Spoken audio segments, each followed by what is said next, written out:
Jazakallahu khair. Bismillahirrahmanirrahim. Assalamualaikum warahmatullahi wabarakatuh. Alhamdulillahirabbil alamin, wassalatu wassalamu ala nabiyyina Muhammadin wa ala alihi wa ashabihi wa man tabi'ahum bi ihsanin ila yaumiddin. Asyhadu an la ilaha illallah wahdahu la syarika lah wa asyhadu anna Muhammadan abduhu wa rasuluhu la nabiyya ba'dah. Alhamdulillah, segala puji hanya milik Allah Subhanahu wa taala, di mana Dia telah memberikan kepada kita semuanya nikmat yang begitu banyak. Dan di antara kenikmatan-kenikmatan yang telah Allah Subhanahu wa taala berikan kepada kita semuanya, yaitu berupa nikmat iman, nikmat Islam, nikmat sehat, nikmat kita bisa kembali menghadiri majelis ta'lim di salah satu rumah-rumah Allah Subhanahu wa taala yang kita cintai ini.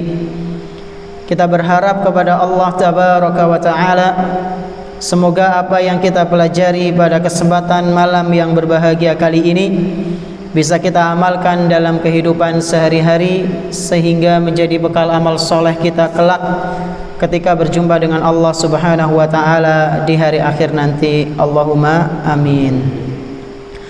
Tak lupa pula salawat dan salam semoga senantiasa tercurah limpahkan kepada Nabi kita yang tercinta, Nabi Muhammad sallallahu alaihi wasallam, beserta para keluarganya, para sahabatnya dan umatnya yang senantiasa mengikuti sunnah-sunnah beliau hingga hari akhir nanti.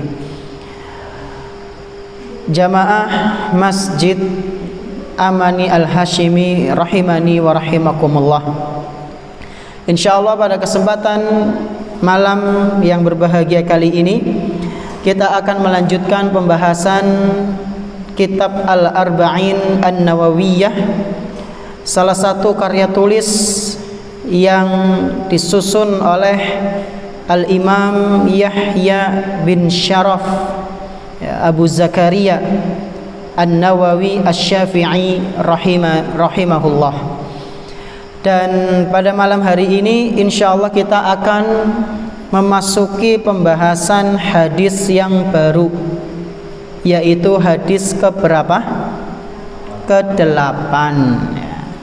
Di mana pertemuan kemarin kita sudah selesai dari hadis ke-7 tentang napa niku? Dinu nasihah. Agama adalah nasihat. Ya, agama adalah nasihat. Kita sudah membahasnya, kita juga sudah mengambil beberapa pelajaran faedah dari hadis tersebut. Nah, sekarang kita masuk ke al-haditsus samin, hadis yang ke-8. Baik, kita akan membacanya. Ya, di sini qori'nya lagi berhalangan jadi nggak hadir. Mas Taat mau jadi qori' apa? Nah, bismillahirrahmanirrahim. Qala al-muallif rahimahullahu taala, al-haditsus samin an Ibni Umar radhiyallahu taala anhuma. Qala Rasulullah sallallahu alaihi wasallam, umirtu an uqatilan nasa hatta yashhadu an la ilaha illallah wa anna Muhammadan Rasulullah wa yuqimus shalah wa yu'tuz zakah fa idza fa'alu dzalika asamu minni dima'ahum wa amwalahum illa bihaqqil islami wa hisabuhum 'ala Allah. Rawahul Bukhari wa Muslim. Hadis yang ke-8 ini dibawakan oleh salah seorang sahabat Nabi sallallahu alaihi wasallam yang bernama Abdullah bin Umar, ya. Dan biografi ringkasnya sudah pernah kita bahas dulu. Abdullah bin Umar, salah seorang sahabat, ya, sekaligus putranya siapa? Umar bin Khattab radhiyallahu anhuma. Dan beliau termasuk sahabat yang sangat tekun mengikuti kebiasaannya Nabi. Ya, kalau Nabi melakukan A, maka jangan sampai aku ketinggalan tidak melakukan A. Itu prinsipnya Ibnu Umar. Kalau Nabi melakukan B, maka Ibnu Umar pasti melakukan amalan B. Begitu seterusnya. Kalau bahasa kita ya mungkin bisa dijuluki ciplakane, ya, saking apa-apa diikuti, ya, apa yang Nabi SAW lakukan diikuti oleh Ibnu Umar. Dan beliau adalah salah satu dari para sahabat yang pakar dalam tafsir Al-Quran, ya. Jadi sahabat Nabi itu enggak semuanya pinter-pinter, Pak Bu. Ada di antara mereka yang jadi ulama, ada yang di antara mereka yang jadi pedagang kaya raya, ada di antara mereka yang awam ya ada. Jadi enggak semuanya itu menjadi ulama. Nah, Ibnu Umar ini adalah salah seorang sahabat yang termasuk dari ahli tafsir. Nah, Ibnu Umar radhiyallahu anhuma beliau mengatakan, Qala Rasulullah sallallahu alaihi wasallam, bahwasanya Rasulullah sallallahu alaihi wasallam pernah bersabda, umirtu an uqatilan nas. Kata Nabi sallallahu alaihi wasallam, sungguh aku diperintahkan. Aku diperintahkan, berarti ada yang perintah Nabi. Sinten? Allah Subhanahu wa ta'ala. Umirtu an uqatilan nas. Aku diperintah oleh Allah Subhanahu wa ta'ala untuk memerangi manusia. Oh. Ini kalau terjemahan apa namanya itu? Letterlek bahaya nggih. Nabi kok diperintah kon memerangi manusia. Si kepriwe ke nabine.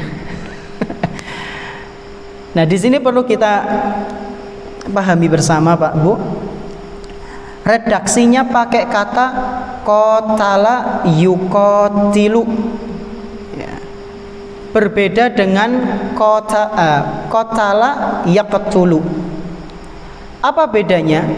Kalau qatala yuqatilu itu memerangi, dan yang namanya memerangi belum tentu bunuh. Kita memerangi judi online, memerangi mboten Pak Bu? Kita memerangi, pengen memberantas itu judi online. Kita pengen judi online itu tidak ada, kita mengingkari, gampangannya kayak gitu. Itu pakai lafaz qatala yuqatilu. Tapi kalau qatala yaqtulu itu sudah pasti membunuh. Ya. Dan di sini Nabi Shallallahu Alaihi Wasallam tidak mengatakan umirtu an aqtula, tapi an uqatila, memerangi.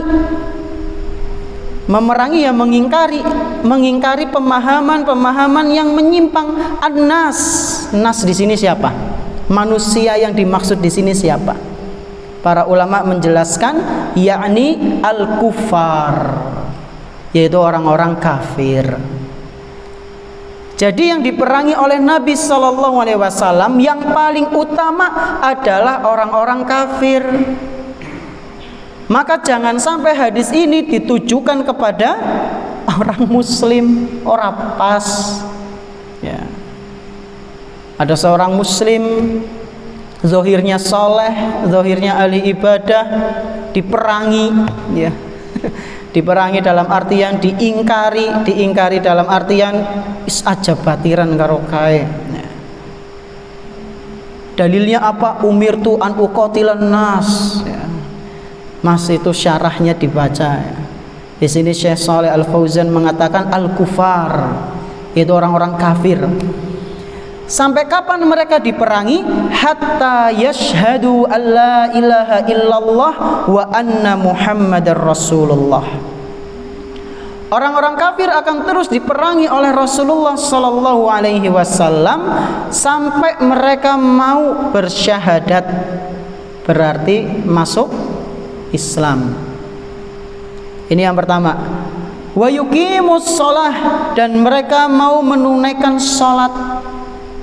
Wa yu'tuz zakah, dan mereka mau menunaikan zakat. Kalau mereka mau masuk Islam dan mereka menunaikan salat, kemudian menunaikan zakat, maka sudah tidak akan diperangi oleh Nabi sallallahu alaihi wasallam.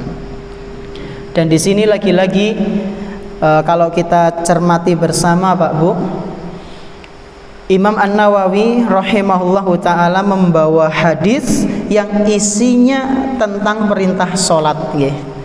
Dan sudah banyak ya, hadis-hadis yang berlalu menyinggung dalam masalah apa? Sholat.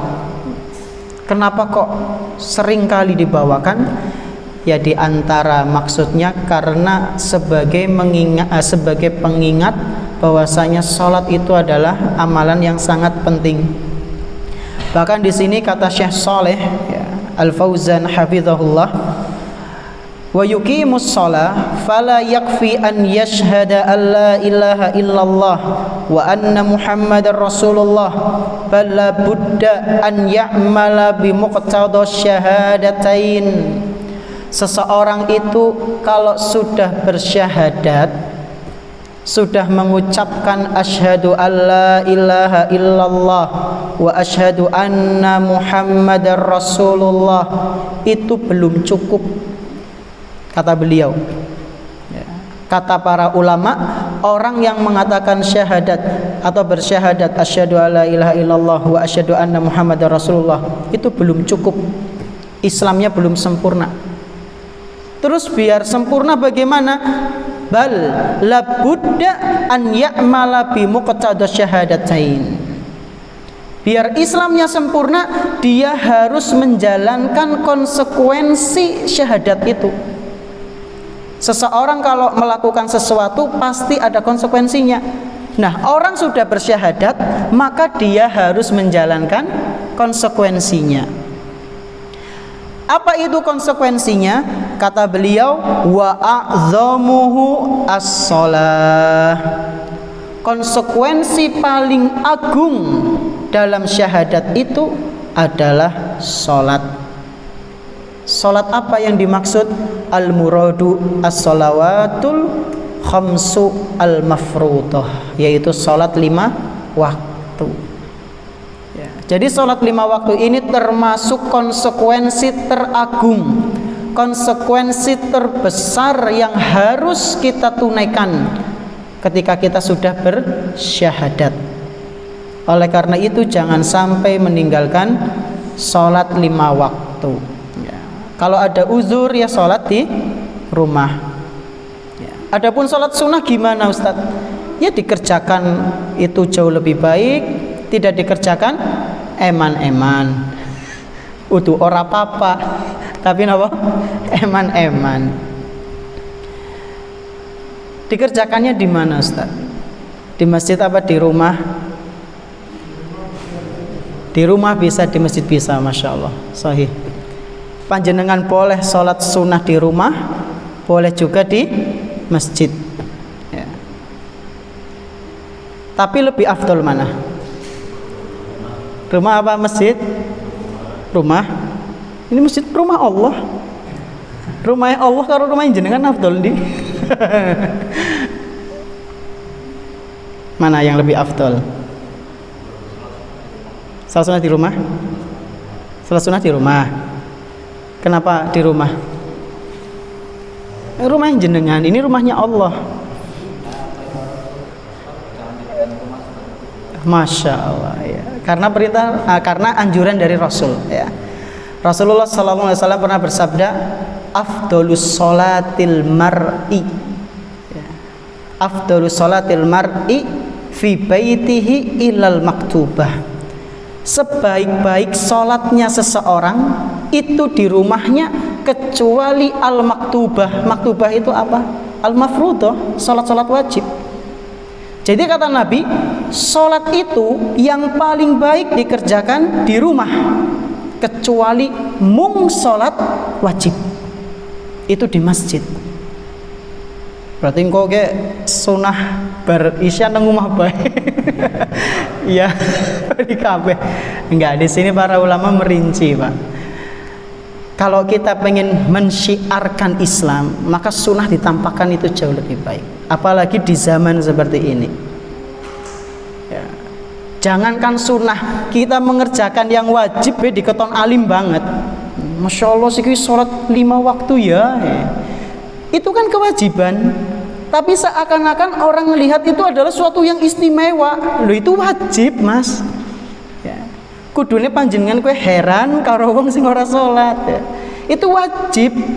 Tapi kenapa kok kewajiban yang sudah seharusnya dilakukan oleh seorang muslim itu adalah sesuatu yang sangat istimewa gitu. Ya. Ada orang ke masjid salat 5 waktu kayaknya ini wah, manusia langka gitu. Karena salat, lah padahal itu kan kewajiban. Ya karena saking asingnya ya. Saking asingnya ajaran Islam di zaman ini ya. Fatuba lil ghuraba, maka beruntunglah orang-orang yang dianggap asing oleh manusia pada umumnya ya. Nah kalau misalnya kita ingin mensyiarkan Islam, ajaran Islam ini loh, sholat sunnah ada, maka nggak apa-apa di masjid ya. Takutnya orang itu nggak tahu ada sholat sunnah ya. Takutnya orang itu nggak tahu ada sholat sunnah setelah maghrib atau setelah sholat-sholat yang lain. Nah ini yang kedua. Yang pertama adalah masuk Islam. Yang kedua, Nabi SAW memerintahkan untuk menunaikan sholat. Kemudian yang ketiga, kata Nabi SAW, yaitu menunaikan zakat ya. Nabi SAW memerintahkan untuk menunaikan zakat. Wa yu'tuz zakah, dan hendaknya mereka orang-orang yang sudah bersyahadat menunaikan zakat ya. Karena Pak Bu, kenapa kita harus menunaikan zakat? Karena di dalam harta kita itu ada hak orang lain yang harusnya mereka mendapatkan hak tersebut. Kita mendapatkan harta sekian ya.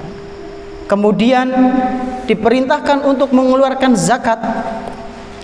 Nah harta yang kita keluarkan itu adalah hak yang memang seharusnya diterima oleh orang-orang yang menerima zakat. Oleh karena itu kata Allah Subhanahu wa taala, wa fi amwalihim haqqul lisaili wal mahrum. Dalam Al-Qur'an surat Az-Zariyat ayat ke-19. Dan di harta mereka itu ya, orang-orang yang sudah berhak untuk mengeluarkan zakat ya, di harta orang-orang itu, di harta mereka itu hakun, ada hak yang sudah seharusnya diberikan lisail kepada orang-orang miskin yang minta-minta, wal mahrum, dan orang miskin yang tidak minta-minta. Jadi kita mengeluarkan zakat fitrah itu ya sebenarnya untuk orang-orang yang memang tidak mampu ya. Selain untuk menyucikan diri kita dari harta-harta yang kotor ya, mungkin kan kita ya nggak sengaja mendapatkan harta dengan cara yang kurang tepat, atau mendapatkan hasil dari sesuatu yang ada kecurangan di situ. Nah cara membersihkan yaitu dengan zakat ya, zakat fitrah. Kebe setahun sepisan ya, jangan sampai tidak membayar. Kata Allah Subhanahu wa taala, di harta kita itu Pak Bu, ada harta yang sudah seharusnya diberikan kepada orang lain, orang miskin yang minta-minta maupun yang tidak. Dan para ulama mereka mengatakan orang miskin yang tidak minta-minta itu jauh lebih berhak untuk mendapatkan bantuan dari kita ya. Kenapa mereka jauh lebih berhak? Karena mereka menjaga harga diri mereka ya.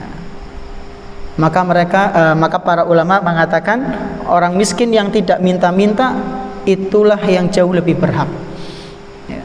lebih afdol, karena mereka telah menjaga harga diri mereka. Tapi ya kadang sulit kita ya mencari orang miskin yang tidak minta-minta, kudu duit data nih di situ. Ya, karena sekarang ya cukup membingungkan gitu. Wallahu a'lam bishawab. Nah, kemudian kata Nabi sallallahu alaihi wasallam, fa idza fa'alu dzalika asamu minni dima'ahum wa amwalahum. Apabila mereka, yaitu orang-orang yang tadinya bukan muslim kemudian masuk muslim, menunaikan salat, menunaikan zakat, fa idza fa'alu dzalik, apabila mereka melakukan itu, asamu minni dima'ahum wa amwalahum, maka darah mereka, harta mereka terlindungi, tidak boleh aku perangi. Jadi bahasa sederhananya seperti ini, orang muslim itu darahnya, hartanya nggak boleh ditumpas, nggak boleh dirampas. Hukum asalnya seperti itu. Jadi nggak boleh ada seorang muslim zahirnya saleh, nggak ada bukti apapun yang menguatkan dia itu berhak dibunuh, kok dibunuh? Nggak boleh. Ini dosa besar. Karena darah seorang muslim itu haram untuk ditumpahkan. Pada asalnya seperti itu. Lalu kata Nabi sallallahu alaihi wasallam, wa amwalahum, begitu pula dengan harta mereka. Hartanya seorang muslim itu tidak boleh dirampas, tidak boleh diambil secara paksa, tidak boleh dicolong. Nah, pertanyaannya, yang namanya harta niku sih nopo? Harta niku nopo? Barang-barang yang berharga. Contohnya aset kekayaan. Kalau niki misalnya panjenengan punya apa namanya ya? Apa gitu nih? Hah? Buat air itu namanya? Kran ya. Kran lah, kran ke depan rumah. Itu harta bukan? Keluar air kita nampung gitu. Itu harta bukan? Harta. Jadi kata para ulama, harta adalah segala sesuatu yang kita bisa memanfaatkannya. Berarti kalau di sini lampu, kipas angin, terus apa malih? Mic. Ya kabehan ya. Napa? Kabehan ya. Ini kan bisa kita manfaatkan semua. Inilah harta. Maka kita nggak boleh sembarangan memakai harta tersebut tanpa izin. Contohnya kayak tadi kran misalnya. Kita ngambil air, itu sama saja kita ngambil harta. Hartanya siapa? Yang punya air. Maka harus izin. Ya. Kalau misalnya lagi nggak ada, ya nunggu sampai ada. Ya. Pengen nang masjid, nyong pengen adus ya sumuk banget ya. Padahal ya masjidnya itu masjid yang dia nggak biasa di situ. Misalnya dia lagi safar kemana gitu, maka dia mandi di situ. Maka ya eloknya ya lebih amannya nunggu takmirnya atau anggota dari takmir itu ada, kita izin. Kenapa? Karena air yang kita gunakan itulah harta. Jadi harta itu nggak cuma uang Pak, atau pulpen ya. Pulpen bisa kita manfaatkan buatan? Bisa. Maka ketika kita pinjam pulpen teman kita untuk nulis tugas sebuku yang tong pulpennya, kalau kita nggak bilang, itu sama saja kita ngambil harta orang. Nah, seorang muslim hartanya nggak boleh diambil pada asalnya. Atau motor ya, nyong nyili ya, motore ming di minganah. Maring Purwokerto, Purbalingga, nganahe ngendi? Nganah Purwokerto, nganah Purbalingga, Bali-bali bensinnya sat. Itu harta bukan? Harta. Bensin itu kan harta, bisa dimanfaatkan ya. Maka nggak boleh kalau kita makainya nggak izin kemudian menghabiskannya dalam kadar tertentu ya. Ini hukum asalnya Pak Bu. Hukum asalnya darah seseorang, harta seseorang itu nggak boleh ditumpahkan, nggak boleh dirampas. Nah kemudian Nabi SAW mengatakan illa bihaqqin. Kapan darah seseorang, ya, kapan darah seorang Muslim itu boleh ditumpahkan? Nah, illa bihaqqin. Apabila ditumpahkan dengan cara yang benar. Ada hukum-hukum dalam syariat yang membolehkan membunuh seorang muslim. Wah, mesti ini teman gue. Wonten Pak Bu? Wonten. Contohnya napa?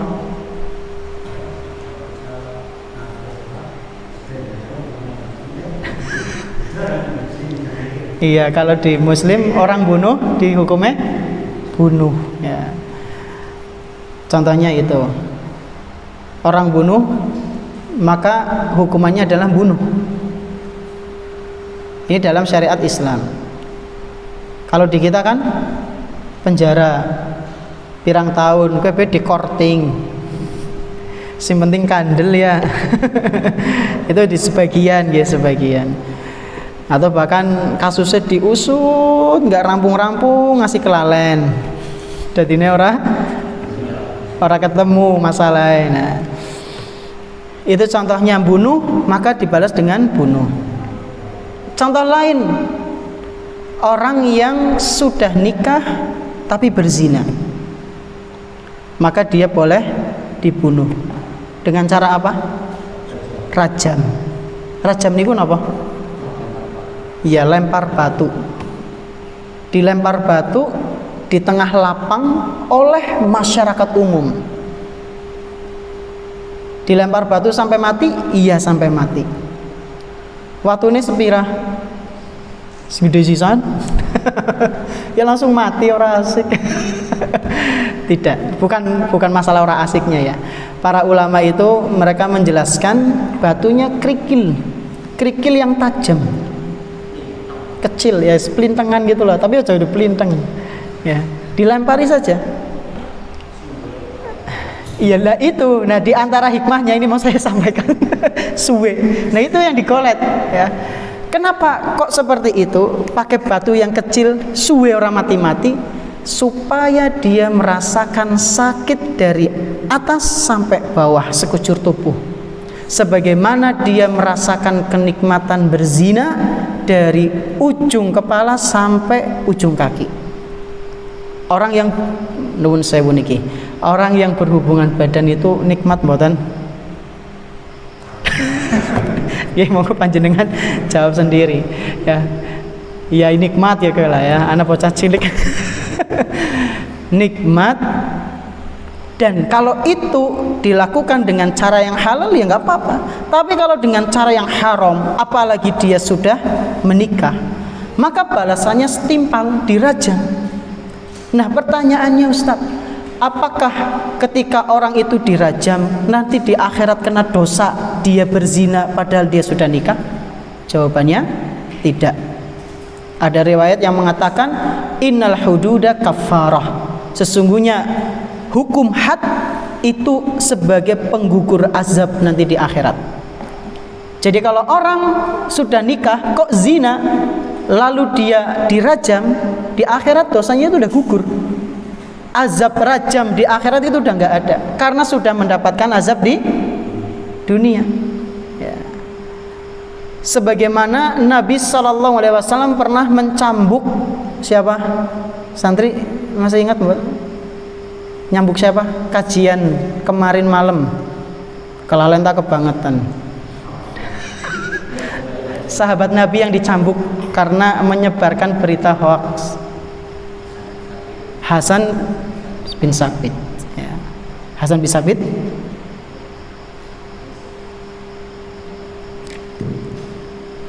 Hasan bin Sabit ya, sama siapa? Mistah ya, radhiyallahu anhu. Itu nyebar berita hoax, nyebar berita tentang selingkuhnya Aisyah radhiyallahu anha. Gak bisa mendatangkan bukti ya. Maka kata Allah Subhanahu wa taala dalam surat An-Nur di awal-awal itu, walladzina yarmunal muhsanati tsumma lam ya'tu bi arba'ati syuhada ya, fajliduhum samanina jaldah. Orang-orang yang menuduh wanita-wanita muslimah dengan tuduhan keji, dengan tuduhan-tuduhan yang padahal dia tidak melakukannya, si pezina lah, tukang lesbi lah misalnya, dan dia nggak bisa mendatangkan 4 saksi, maka kata Allah, fajliduhum samanina jaldah, cambuk mereka sebanyak 80 kali. Nah, Hasan bin Sabit ini kena ya, dicambuk 80 kali. Ada orang munafik, Abdullah bin Ubay bin Salul, itu nggak dicambuk sama Nabi Sallallahu Alaihi Wasallam. Kok bisa Abdullah bin Ubay yang orang munafik nggak dicambuk, sementara Hasan kok dicambuk? Kata para ulama menjelaskan supaya azab yang ditimpakan kepada Abdullah bin Ubay bin Salul berkali lipat di akhirat, dan Hasan tidak mendapatkan azab nanti. Jadi sudah kafarohnya di bumi ya. Jadi kalau misalnya kita ngerasa kena azab gitu ya, bersyukur ya, aja nersula dunyung diazab apa ya. Wingi bocor ngarep omah, siki mburi omah ya, banjir, sainge pada mabur ya, aduh azab apa ya, jan sem ya. Harusnya kita bersyukur. Mungkin itu adalah ujian yang Allah berikan kepada kita untuk menggugurkan siksaan-siksaan yang seharusnya kita dapatkan tapi ternyata Allah memaafkan. Nah, contohnya tadi ya, orang yang berzina tapi dia sudah menikah, maka dirajam supaya gugur dosa-dosanya. Kemudian yang ketiga ya, dalam hadis ini disebutkan Pak Bu, Nabi sallallahu alaihi wasallam bersabda, la yahillu damu mri'in muslimin illa bi ihda thalas. Pada asalnya darah seorang muslim itu nggak boleh ditumpahkan kecuali dengan 3 hal. Yang pertama, an-nafsu bin nafsi, yaitu nyawa dibalas dengan nyawa. Orang yang bunuh dalam syariat Islam, hukum Islam, maka balasannya dibunuh. Was-sayyibu az-zani, dan orang tua yang sudah menikah kok zina, maka dia dirajam. Dan yang ketiga kata Nabi, wattariku lidinihi al-mufariqu lil jamaati, yaitu orang yang murtad, memisahkan diri dari jamaah kaum muslimin. Maka jika dia murtad di negeri Islam yang menegakkan hukum Islam secara sempurna, dia dibunuh. Orang murtad dibunuh Pak Bu. Tegel teman ya, tegel modan ya, perasaan manusia biasanya kayak gitu, tegel teman melasi teman ya. Jadi dia tadinya muslim terus murtad, kata Nabi itu nggak apa-apa dibunuh, tapi yang bunuh apa? Pemerintah. Hikmahnya apa? Kok orang murtad itu boleh dibunuh? Hikmahnya apa Pak Bu? Supaya apa? Apa orang? Supaya orang lain jerak. Oh iya, ben orang murtad gitu ya. Ya bisa sih ya. Kayak tadi orang dirajam, oh yuge. Sing wong tua ge sing wis pada bojo aja pada zina ge, akibatnya kayak gitu. Ya. Ben mandan mikir 1 juta kali, udah 1000 kali, 1 juta kali. Ya, nyuwis bojo arep mas arep zina gitu. supaya mikir lagi. Nah, itu diantaranya. Ya, saya sudah di Islam, masa keluar nanti dibunuh ya. Itu diantara hikmahnya. Di antara hikmah yang lain adalah, kata para ulama, supaya dia tidak menyebarkan ajaran kesesatan dia. Apalagi dia setelah seorang muslim ya. Ketika seseorang dia beragama Islam, tentu dia kalau misalnya orang cerdas, dia tahu kelemahan kaum muslimin. Dan ini yang digunakan oleh orang-orang pembenci Islam, Pak Bu. Namanya apa itu? Freemasonry apa ya? Freemasonry Mas? Benar apa salah? Pokoknya orang yang mempelajari Islam untuk merusak Islam dari dalam. Ya, orang-orang barat. Dan mereka menemukan, saya pernah baca di buku Ukhtil Muslimah Man Amaroki Bil Hijab. Di situ disebutkan orang-orang yang pengen merusak Islam dari dalam, mereka mempelajari Islam, Pak Bu, mencari kelemahan-kelemahan pemuda-pemuda muslim dan nemu.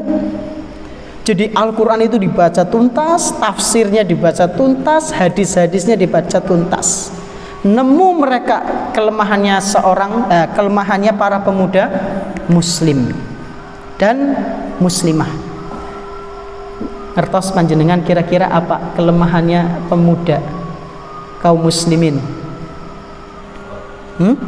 Syahwat, berarti senjatanya ngangge napa? Wanita, betul. Ya.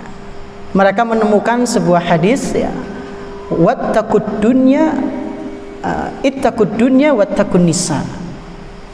Hati-hatilah kalian dengan dunia dan juga wanita, karena sesungguhnya umat-umat sebelum kalian itu hancur karena fitnah wanita. Oleh karena itu mereka berusaha semaksimal mungkin bagaimana supaya pemuda-pemuda kaum muslimin itu melupakan agamanya. Tidak diajak untuk keluar dari Islam, tapi bagaimana supaya mereka itu rusak di Islamnya sendiri, yaitu dengan cara membuat pemudinya, muslimahnya rusak dulu. Nah, wanita itu sangat mudah digoda ketika apa? Dipuji, dikasih perhiasan, dikasih apa malih? Duit. Dijanjini dengan janji-janji manis ya. Makanya mereka kan sangat menjunjung kesetaraan gender ya. Oh iya, wanita itu kudu sama ya. Jadi mereka itu pengen mencoba mengangkat derajat wanita. Dan wanita itu kalau dipuji-puji, Masya Allah, terbang terus, terbang. Masih kelalen mudune kepriwe ya. Kesetaraan gender berarti kan wanita pada karo laki-laki, waris ya berarti oleh pada ya. Padahal kata Allah Subhanahu wa ta'ala, laki-laki itu dapat berapa? 2 ya, wanita 1 ya. Berarti kan gede kan laki-laki. Nah, kalau kesetaraan gender berarti kan pada baik kudune loro ya. Wah, kita wanita ini diangkat ini, Masya Allah kedudukannya. Terus yang bisa poligami ming ora lanang to, wanita bisa nggak ya. Bahaya malah. Akhirnya mereka dijunjung ya. Dalam Islam wanita tidak boleh menampakkan aurat ya. Terus mereka membuat sebuah statement, ditutupnya aurat kalian itu sebagai bentuk penjajahan, kalian nggak bebas hidup. Nah, akhirnya mereka pun buka. Nah, ketika mereka sudah termakan isu seperti itu, itulah menjadi senjata untuk melemahkan pemuda-pemuda muslim. Ketika pemuda muslim sudah rusak, syahwatnya sudah menguasai jiwa mereka, maka udah agamanya akan terlupakan. Oleh karena itu mereka di dalam buku itu sampai mengatakan, salah satu tokohnya lagi kumpul-kumpul gitu, salah satu dari mereka mengatakan, sungguh satu cangkir minuman khamr dengan seorang biduan wanita itu sudah cukup bagi kita untuk menghancurkan kaum muslimin daripada 100 meriam. Berarti dahsyat banget, badan. Satu biduan wanita dengan satu gelas berisi khamr, minuman keras. Itu kata mereka, Freemasonry itu bisa menghancurkan pemuda muslim daripada kita mengerahkan 100 meriam. Terus yang lain mengatakan, iya benar, setiap kali wanita muslimah mengulurkan tangannya kepada kita, maka kita akan mendapatkan apapun yang kita inginkan. Itu pengakuan mereka, Pak Bu. Mereka yang pengen merusak Islam itu mengatakan seperti itu. Setiap wanita muslimah mau mengulurkan tangannya, dalam artian berarti mau kerjasama, yang diinginkan oleh mereka dituruti oleh para wanita muslimah. Kata mereka, kita itu mendapatkan apa yang kita inginkan. Dan sekarang sudah terbukti, ya, betapa banyak para pemuda kaum muslimin terlena, ya, dengan syahwat wanita atau yang semisalnya. Nah, ini illa bihaqqil Islam. Darah seseorang muslim, hartanya itu bisa diambil, ya, atau darah tadi, yang pertama darahnya itu bisa ditumpas kalau dia melakukan kesalahan, diantaranya 3: membunuh, berzina sudah nikah, atau murtad. Adapun hartanya itu boleh diambil secara paksa kalau misalnya dia mengingkari zakat, ya. Itu boleh diambil secara paksa. Dan ini ada di zamannya Abu Bakar radhiyallahu anhu. Ketika beliau memimpin, itu banyak orang-orang yang murtad, diantaranya Musailamah al-Kadzdzab, dan banyak orang-orang yang tidak mau menunaikan zakat, maka diperangi oleh Abu Bakar radhiyallahu anhu. Kemudian di sabda beliau yang terakhir, wa hisabuhum 'alallah, dan hisab mereka nanti di sisi Allah. Maksudnya gimana? Kita menilai seseorang itu zohirnya. Kalau zohirnya soleh, maka kita nilai soleh. Adapun batin kita jangan nyaingi malaikat. Oh, kayak nu sholat ria kayak nih, lu sing ngerti siapa? Ya.